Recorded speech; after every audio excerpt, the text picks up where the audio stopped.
This second method is for people who are not so crazy about math, but still need to be able to get the answers, or at least a good approximation of the answers. The golden rule is to go by ones and fives, because ones and fives are the factors that we use. If two stars have a magnitude that differs by one number, that means that one of them is 2.5 times brighter than the other. If their magnitudes differ by 5, that means that one is 100 times brighter than the other.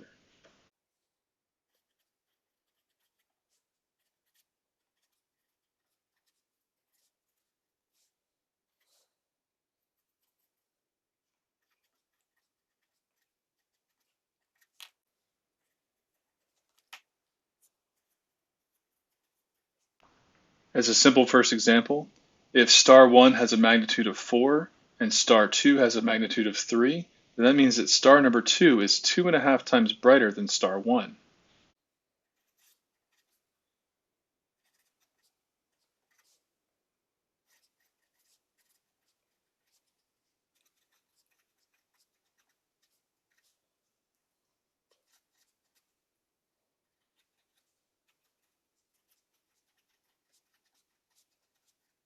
As another simple example, if the absolute magnitude of star 1 is 6 and the absolute magnitude of star 2 is 11, then star number 1 is 100 times more luminous than star number 2 because their magnitudes are separated by 5, and 5 corresponds to a factor of 100.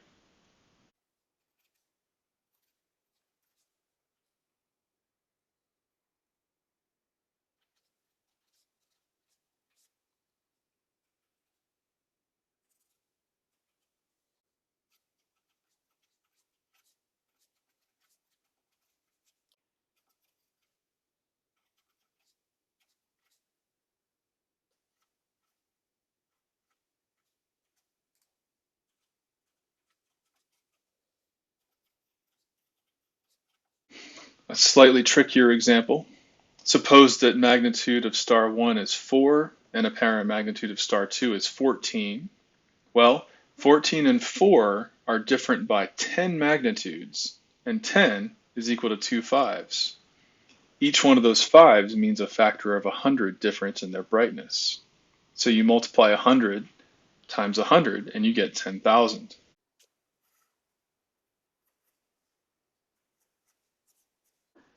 Another example, suppose we have two stars that have absolute magnitude of 13 and 2. Well, 13 minus 2 is 11, and 11 is 2 fives and a 1. 5 plus 5 plus 1. So 100 times 100 for the 2 fives, and a 2.5 for the 1. We're going by ones and fives. So 100 times 100 times 2.5 is 25,000. So the answer is that star 2, the one with the smaller absolute magnitude, is about 25,000 times more luminous than star 1. At this point, after you've seen these examples here, then you might want to go to the note page that I've been referring to, the one that has practice problems and some note page stuff about magnitudes. You might want to look at those examples and look at the section that says count by fives and ones. Fives and ones. Now, in all these examples I gave, I was choosing nice round numbers for the magnitudes of the stars. In real life, of course, the star magnitudes are almost never whole numbers. So that means that sometimes if you're going to use this less math-heavy method of doing things, then you're going to have to give a range of brightness factors instead of an actual number the way you would with method 1 that was just a straight up formula. I'll show you what I mean with some examples over here. So for this example, I'll use Regulus and Altair. Those you won't find in the note page chart, but there's a separate chart that I've also included in the Schoology materials that lists the 25 or 26 brightest stars in the sky, and you'll see Regulus and Altair on that list.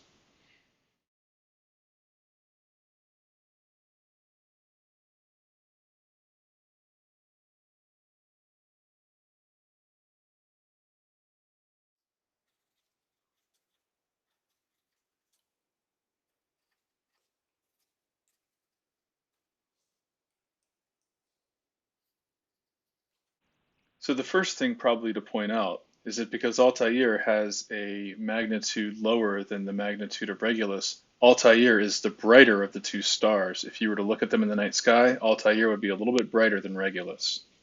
The second thing to notice is that they are not whole numbers, and when you subtract them, you don't get a nice even number.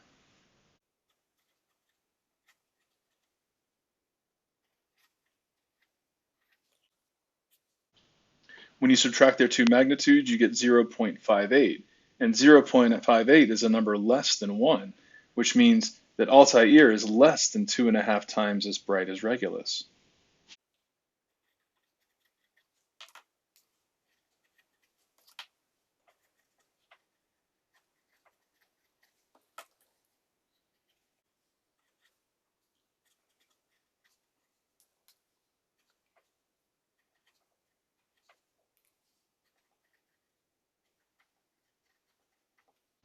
So the best you can do is say that Altair is somewhere between 1 times as bright or equally bright and 2.5 times brighter, somewhere between these two numbers. Here's another example. Procyon and Arcturus are both very bright stars in the sky. You can find them on the chart of 26 brightest stars. I'll write those down here.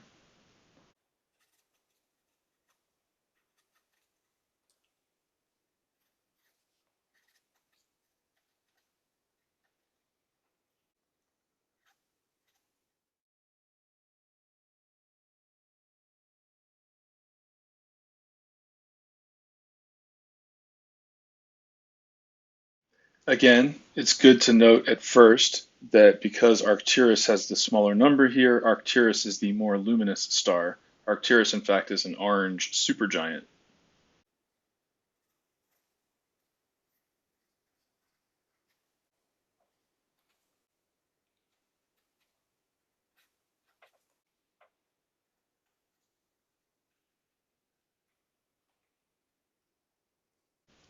In this example, the difference between their magnitudes is 2.4. 2.6 minus zero point 0.2 is 2.4. And that gives us a factor of 2.5, another factor of 2.5, and another value that's somewhere between 1 and 2.5. So we'll again have to give a range.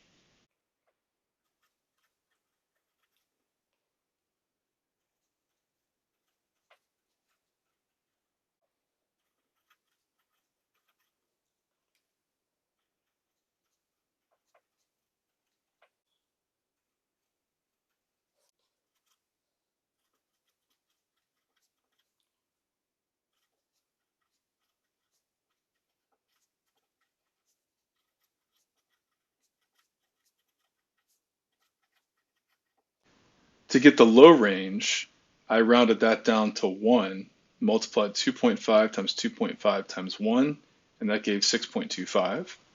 To give the high range, I rounded this up to 2.5 and did 2.5 times 2.5 times 2.5, and that's 15.625.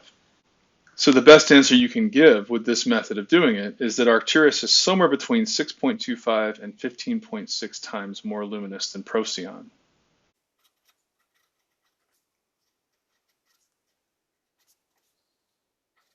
Just as an error check, if you use the formula for this instead of this longer way of doing it, 2.512 to the power of 2.4 gives you 9.12, and you'll notice that that does in fact fit inside the range we gave here. So 9.12 would be an answer I would accept, and this range would also be an answer that I would accept as a correct answer. Either way of doing it is fine by me. We'll do a few more examples here. I'm going to go a little bit faster, although I am going to point out something that's a little bit tricky about Rigel and Vega as examples. I'm going to use this chart over here that's included in your Schoology materials. You see that Vega's absolute magnitude is 0.6, and Rigel's absolute magnitude is negative 8.1.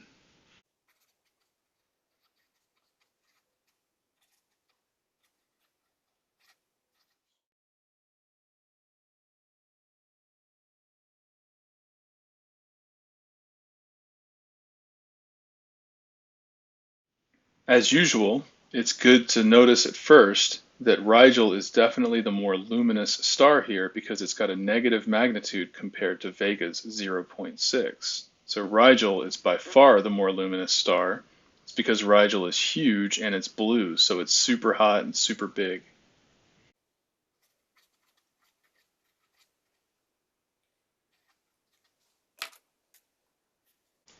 The key thing to see here is that you can't just subtract this number from the other without paying attention to the negative sign.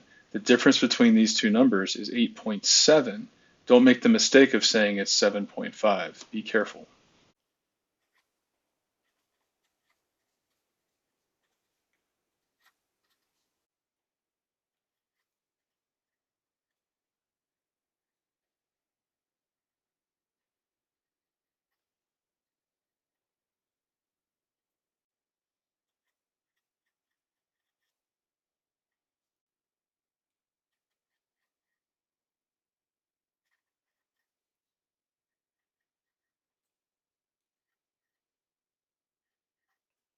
For the low range, 100 times 2.5 times 2.5 times 2.5 times 1 gives you about 1560.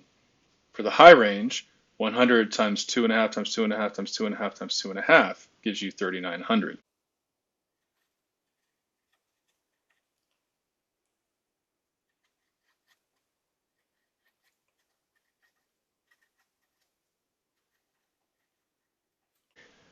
So that tells us that Rigel is somewhere between 1500 and 4000 times more luminous than Vega. If we use the formula, we can get an exact answer that will be inside this range, and we can already take a guess that it's probably going to be closer to the high range than it is to the low because of that number 0.7 being kind of close to 1.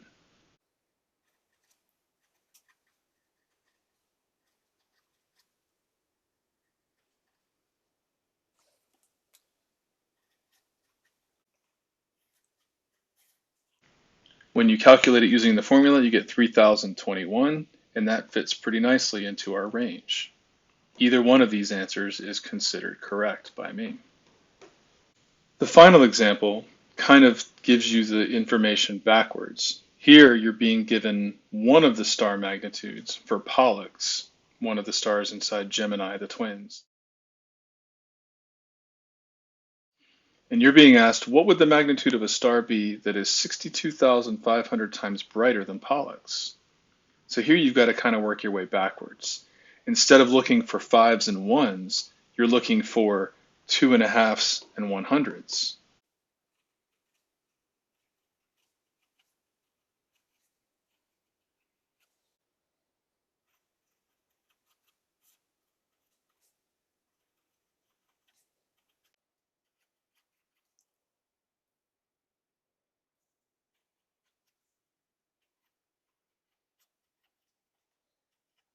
So what we're looking for in this number 62,500 is we're looking for factors of 2.5 and 100 to reduce it down.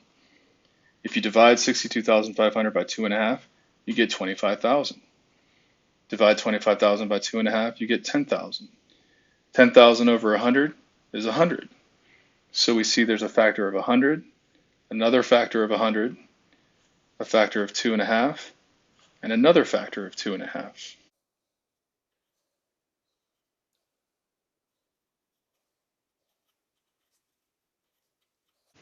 So we get a 5, a 5, a 1, and a 1.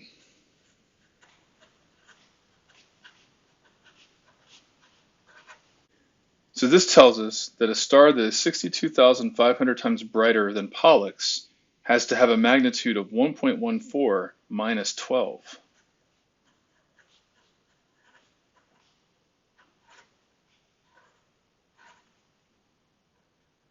So our final answer is 1.14 minus 12 is negative 10.86, which would be a very bright star indeed.